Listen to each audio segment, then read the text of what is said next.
konkurs je naišao na veliki odziv i drago nam je da je takav slučaj i ove godine.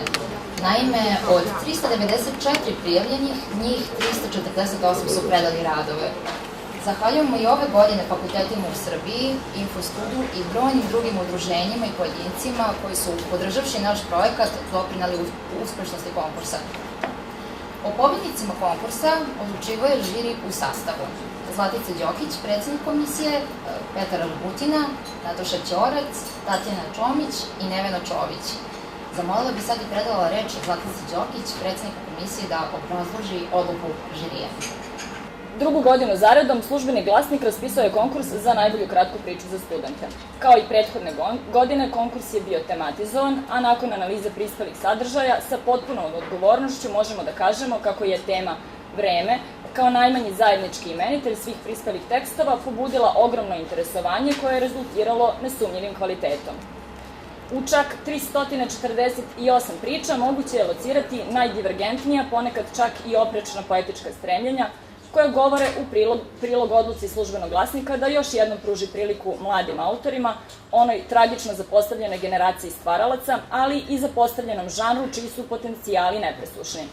Od ustaljenih neorealističkih koncepcija preko nadrealne igrivosti stiže se do radikalnog jezičkog eksperimenta. U slučaju onih koje smo proglasili pobednicima, nema samo svrhovitosti niti samo zaljubljenosti. Očevidan je temeljan rad i napor da se ne ostane pred vratima velike i etablirane savremene srpske literature. Trudeći se da izaberemo najbolje, želeli smo da takvoj literaturi makar i simbolično doprinesemo. U uverenju da smo na putu stvaranja značajne tradicije, svim učesnicima na konkursu najiskrenije čestitamo, srećni što upravo Službeni glasnik saopštava vest o njihovom talentu i vrednosti njihovih tekstova. Svaki početak u književnosti je vrlo bitan i on verovatno ostavlja najveći trag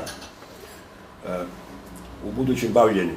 Tako da sa ove vaše nagrade koje ćete danas dobiti sigurno će ostati u nekim vašim biografijama zapisane kao nešto što je možda najlepše.